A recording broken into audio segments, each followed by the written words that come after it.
L'épisode 6 de la seconde saison voit le roi Aegon II reprendre conscience et mentir, suggérant qu'il ne se souvient pas qu'Aemon ait tenté de l'assassiner, et il obtient une aide inattendue. Bien le bonsoir, mesdames et messieurs.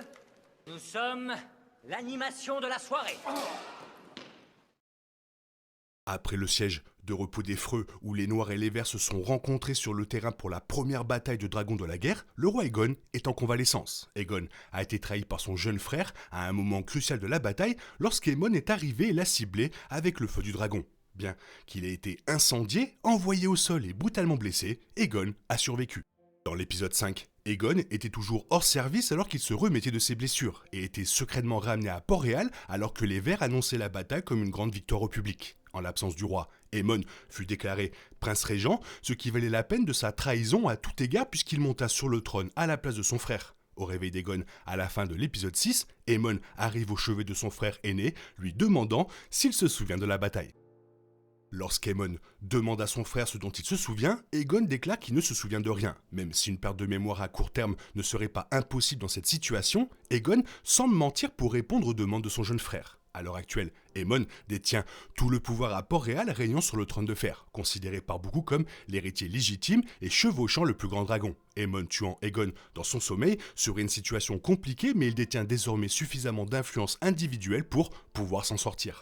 Ce fait terrifie Aegon II et se soumettre aux souhaits de son frère est le meilleur moyen pour lui de survivre, au moins jusqu'à ce qu'il puisse retrouver ses forces. De même si Aemon pourrait s'en sortir en tuant Aegon, il ne constitue pas une menace pour lui dans son état actuel, et il est le plus sûr de le garder en vie. D'autant plus qu'Alicent semble être conscient de la trahison d'Aemon, tuer Aegon à ce stade lui causerait probablement des problèmes qu'il ne veut pas se permettre de résoudre pendant que Rhaenyra et Daemon lèvent leurs forces pour affronter Port-Réal et les Verts.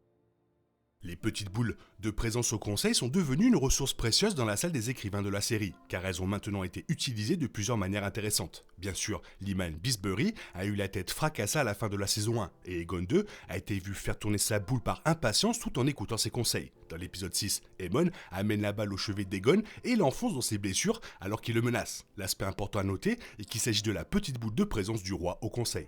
Lorsqu'Aemon est désigné prince régent par le conseil, il prend la boule de présence d'Aegon et la place dans la fente du roi, signifiant son ascendance. Il amène ensuite la boule dans les quartiers d'Aegon et l'utilise pour démontrer qu'il détient le pouvoir. La boule est peut-être un symbole du siège d'Aegon au conseil en tant que roi, mais c'est Aemon qui la détient et l'utilise maintenant. Aemon déteste son frère aîné pour son rôle dans le traumatisme de son enfance, et il ne le suffit pas de le voir souffrir. Aemon doit jouer personnellement avec son frère et se réjouir de sa victoire. La révélation selon laquelle Aemon a tenté de tuer Aegon lors du siège de Repos des Freux, plutôt que les blessures d'Aegon soient le résultat d'une attaque directe de Rhaenys Targaryen et Meleys, n'est présentée que dans l'émission télévisée, pas dans le livre. Fire and Blood n'avait jamais suggéré qu'Aemon avait tenté de tuer Aegon à un moment donné pendant la danse des dragons, donc rien n'indique dans le livre que cela se reproduirait. Bien sûr, le canon télévisé de House of the Dragon est différent du canon du livre, ce qui signifie qu'il est toujours possible qu'Aemon essaie de terminer le travail. Cependant, étant donné le peu de confiance que les maîtres et les autres ont eu dans la capacité d'Aegon à récupérer dans House of the Dragon, il semble qu'Aemon ne se sente pas trop menacé par son frère pour le moment. Aegon devient une menace s'il révèle la vérité sur l'attaque d'Aemon, donc tant que le roi nie se souvenir de ce qui s'est passé, Aemon peut le garder en vie. Leur scène ensemble dans l'épisode 6 révèle que tous deux comprennent qu'Aemon a Aegon dans le creux de la main, et si ce dernier révèle la vérité, le prince régent le tuera. Actuellement, Aemon est plus préoccupé par les membres du Petit Conseil qui ont plus de pouvoir et d'opportunités de saper son autorité qu'Aegon. C'est exactement pourquoi Aemon retire Alicent du Petit Conseil, car elle fait obstacle à sa capacité à ne pas remettre en question son autorité et à obtenir sa vengeance contre l'équipe noire. Une fois qu'Aegon commencera à récupérer davantage dans House of the Dragon, Aemon pourrait tenter de réaliser ses plans de monter officiellement sur le trône de fer. Dans l'univers Song of Ice and Fire de George W.R. Martin, le lait de coquelicot est une potion utilisée par les maîtres pour aider à apaiser la douleur des patients ayant subi une blessure. Dans la saison 1 de Game of Thrones, Robert Baratheon est traité avec du lait de pavot pour le soulager sans douleur jusqu'à sa mort après avoir été embroché par un sanglier. Dans la saison 1 de House of the Dragon, Viserys Targaryen est constamment sous ce lait pour l'aider à surmonter sa douleur. Mais pendant ce temps, Alicent Hightower règne à sa place. Le lait de coquelicot peut soulager la douleur, mais ce faisant, il engourdit l'esprit. Larry Strong refuse la potion au roi Aegon parce qu'il ne veut pas que l'esprit du roi soit engourdi. Il veut qu'Aegon souffre de la douleur et revienne à son état d'esprit naturel le plus rapidement possible, ou du moins aussi près que possible après les horribles blessures de combat.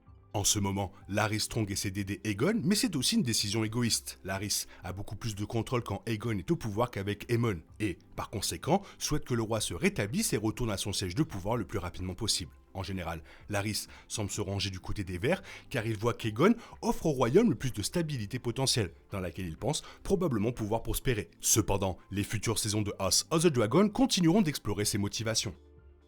Aegon est peut-être hors service pour le moment, mais son récit d'un House of the Dragon est loin d'être terminé. Son dragon n'est pas mort non plus, selon les sources de la série, et ils se rétabliront tous les deux avec le temps, du moins dans une certaine mesure. Le siège de repos des Freux s'est finalement avéré coûteuse pour les Verts, car même s'ils ont éliminé un dragonnier ennemi, leur stabilité a souffert de la chute d'Aegon. Pour le reste de la saison 2, Aegon sera probablement cloué au lit à mesure qu'il récupère davantage sa conscience.